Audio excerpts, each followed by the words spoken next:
ఎవరిసారి ప్రశ్నించుకోలేదు. కడలితుల్లో ఉన్నానా లేదా? ఉన్నాను. ఆ ఉన్నాననే అనుభవమే తాను. ఆ ఒక్క మాట చెప్తుంది గురువు.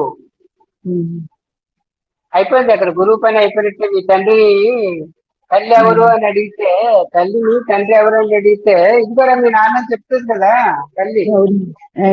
గురువు చేసే పని అది ఒక్కటే. అక్కడి నుంచి చేయడానికి ఆయన దగ్గర కూడా ఏం లేదు. అదే నువ్వు అని. ఆ నువ్వు అనేది ఎత్తుకుంటున్నారు కదా, ప్రపంచంలో ఎత్తుకుంటున్నారు కదా. అవసరం లేదా? కడు నిద్రలో నువ్వు ఉన్నావు కదా, నేను ఉన్నానని అనుభవం ఉంది కదా, అదే నువ్వు అనేదానికి అర్థం. నేను అంటున్నావు కదా, ఆ నేనే అక్కడ ఉన్నది. అదే మేల్కొన్న తర్వాత నేను అనే అనుభవంగా ఉన్నది. అదే పిపిలి కాదు బ్రహ్మము నేను అని సంబోధిస్తుంది. చేయమని అడిగినా నేను అంటుంది. బ్రహ్మగారిని అడిగితే సమాధానం చెప్తారు. నేనున్నాను అని సమాధానం. నిద్రపోయింది, నువ్వు ఉన్నావా లేదని అడిగితే నేనున్నానని చెప్తుంది. క్షేమగారిని అడిగినా, కొన్ని బ్రహ్మగారిని అడుగుతాము, వారిని అడిగినా అదే సమాధానం చెప్తారు. మిమ్మల్ని అడిగినా అదే సమాధానం, మిమ్మల్ని అడిగినా అదే సమాధానం. అంటే ఒకటే ఉంది అక్కడ సమాధానం, నేను ఉన్నాను అని అనుభవం. అది మేల్కొన్న తర్వాత తన చేతి చూడబడేది ఏర్పడుతుంది. ధనాతిశయ శక్తి చేత.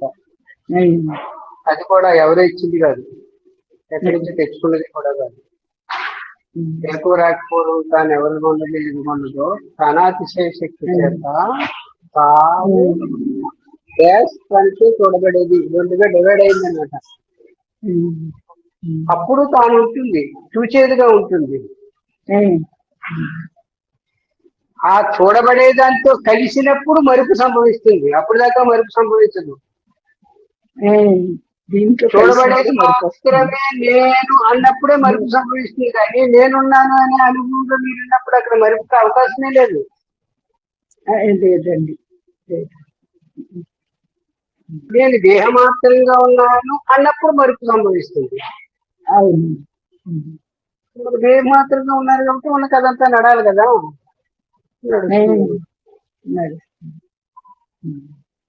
ఇప్పుడు కూడా స్విచ్చేవారిగా మీరు ఉంటేనే చూడబడే దాంట్లో కథలన్నీ జరుగుతున్నాయి.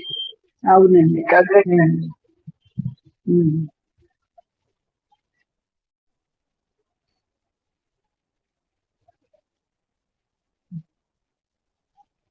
అక్క అది జరగటానికి కూడా శక్తి నేనే కదా అండి, మెయిన్లోంచి వస్తుంది కదండి.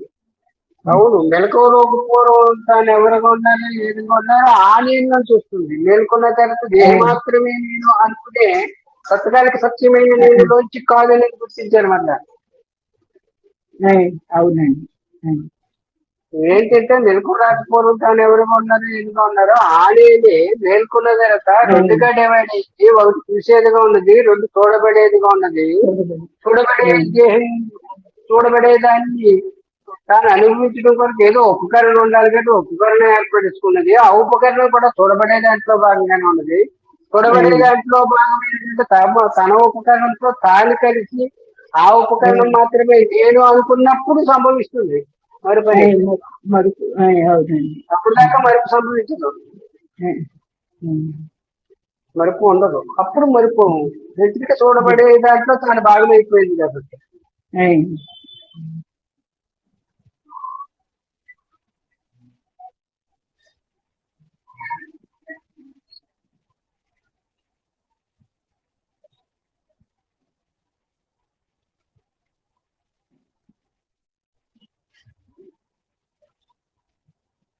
కడనిద్రలో మీరు లేని మీ ప్రపంచం అంతా గొగ్గలు పెడితే మాత్రం మీరు అంగీకరిస్తారేంటి?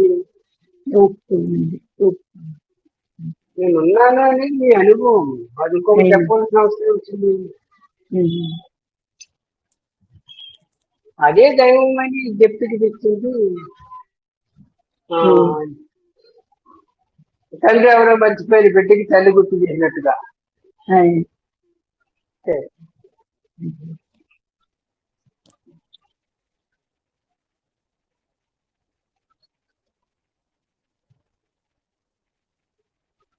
ఇప్పుడు తండ్రి మీకు అనుభవంగా ఉండాలంటే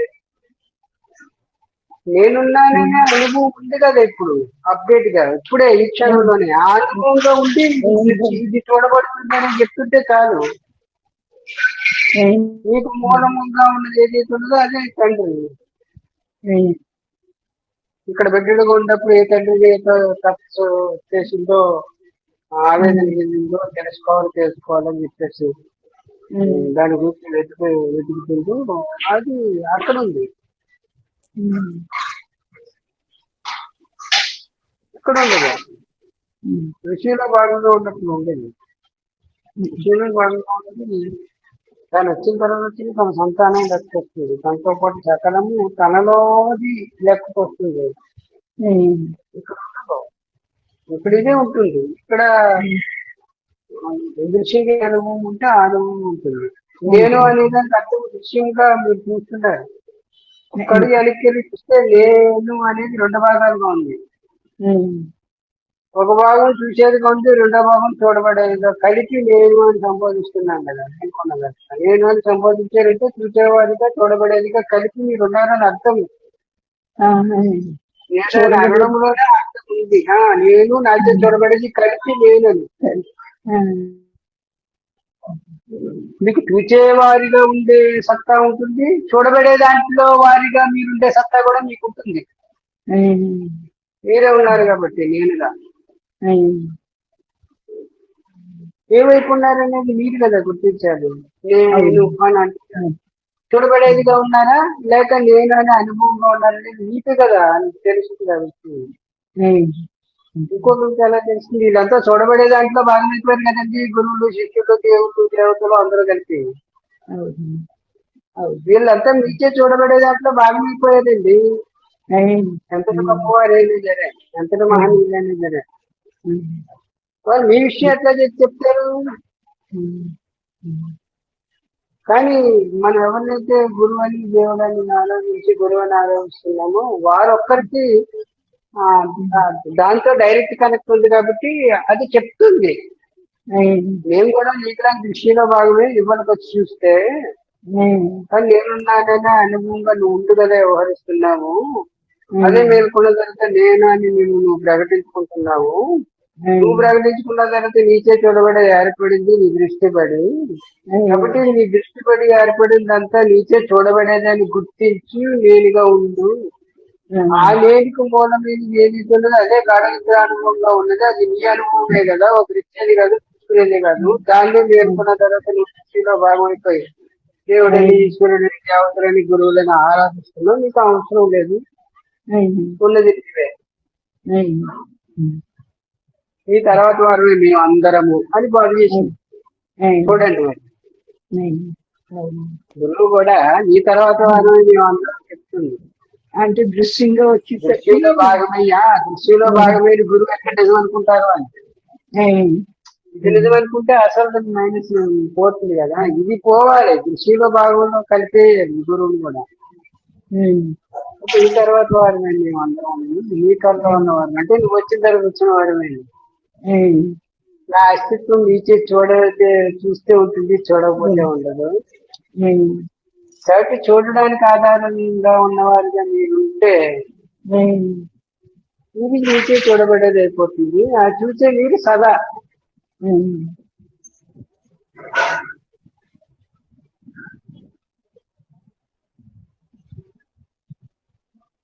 సదా అనేదానికి ప్రమాణం ఏంటనేది మళ్ళా రుజువు చేసింది. ఇది చెప్పారు. మెలకువలో మీరున్నారంటే నేనున్నానని చెప్తున్నాము. గాఢ నిద్రలో మీరున్నారంటే నేనున్నానని చెప్తున్నాను. మరి స్వప్నంలో ఈ రెండు లేని ఇంకొక అవస్థ ఉంది కదా నిద్రపోయిన తర్వాత. మరి స్వప్నంలో మీరు లేదంటే నేనున్నానండి అంటుంది. ఇక్కడ స్వప్నంలో మీరున్నారు, మీ ప్రపంచాన్ని చూస్తున్నారు. మెలకువలో మీరున్నారు, మీ ప్రపంచాన్ని చూస్తున్నారు. గాఢ నిద్రలోనే మీరున్నారు, మీరుగా ఉన్నారు, మీ సృష్టిగా లేదు.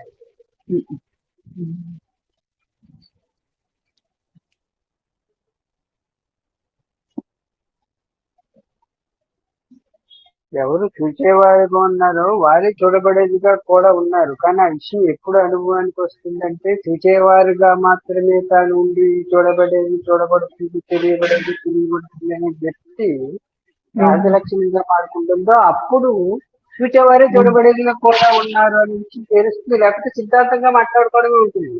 అవునండి. ఉమ్. ఇప్పుడు గురువు గారు చెప్పారు, వాళ్ళు చెప్పారు, వీళ్ళు చెప్పారు అని చెప్పుకోవాలి. వీళ్ళందరూ మీరు వచ్చిన తర్వాత వచ్చిన వారని వాళ్ళు చెప్తుంటే మళ్ళీ వీళ్ళు చెప్పారు, వాళ్ళు చెప్పారంటే మళ్ళీ మొదటికి వచ్చేది కదా. అవునండి. ఉమ్. వీళ్ళందరూ మీరు వచ్చిన తర్వాత వచ్చిన వారండి, వాళ్ళు చెప్తుంటే మళ్ళీ వాళ్ళు చెప్పారు, వీళ్ళు చెప్పారే మనం పాఠం పాడుతుంటే ఏమి వాడు చెప్పినట్టు మనమే విన్నట్టు మనం అప్లై చేసేది దాన్ని ఆ చెప్పినటువంటి దాన్ని అమల్లో పెట్టినట్టు పెడితే చూడబడేది అయిపోతుంది కదా. ఇదంతా చూసేవారు చూడబడేది, చూసేవారే చూడబడేదిగా కూడా ఉంది. ప్రత్యేకంగా చూడబడేదాన్ని కూలికి ఎంచుకుంటడం లేదంటే చూసేవారే చూడబడేదిగా ఉంది కాబట్టి. దానికి ప్రత్యక్ష ప్రమాణం ఏంటంటే అద్దంలో మీరు చూసుకోండి, ఇంకో ముఖం కనిపిస్తుందా లేదా, కనిపిస్తుంది. మీరు లేనప్పుడు కూడా ఉంటుందా ముఖం అంటే లేదని మీరే చెప్తున్నారు కదా. ప్రపంచం కూడా అంతే సంగతి. చూస్తేనే ఉంది, చూస్తేనే తాను చూస్తేనే ఉంటుంది. మీతో సహా సకలమూని మీతో సహా మీరు కూడా చూడబడేవారే కదా. వెంటనే మీతో సహా మిమ్మల్ని యాడ్ చేసుకునే సహాయాన్ని కలపాలి, అంతే అయిపోయింది.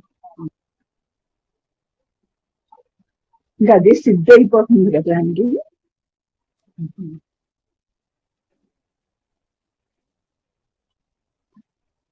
సిద్ధి అనేది ప్రత్యేకంగా ఉండదు, సిద్ధిలోనే ఇవన్నీ ఉన్నాయి. చూడబడేదంతా కలిపి ఉన్నది సిద్ధిలోనే. సిద్ధి దాని యొక్క సిద్ధి అనమాట చూడబడేది. సిద్ధి అయిపోవడం కాదు, సిద్ధిలోనే చూడబడేదంతా ఉంది.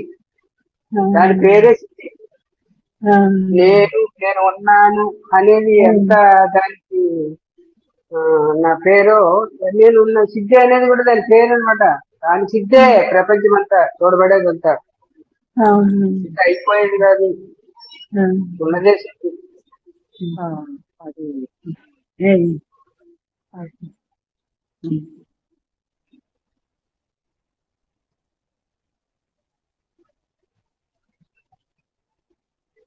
అయిపోతే పోయే ప్రమాదం కూడా ఉంది కదండి. అది అయిపోయేదంటే అవ్వకపోతే కూడా అర్థం ఉంది అసలు.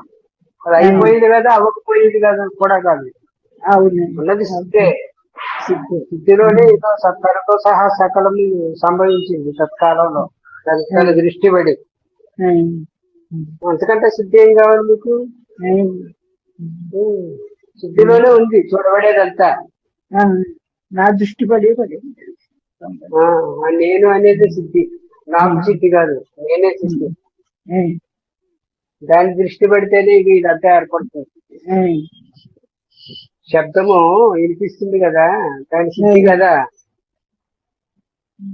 ఇక్కడ ఎవరో మనుషులు కనిపించడం లేదు, మాటలు వినపడుతున్నాయి, సిద్ధి కదా. ఎందుకంటే సిద్ధి ఏం కావాలి? మనుషులతో కనపడటం లేదు, మాటలతో వినిపిస్తున్నాయి కదా.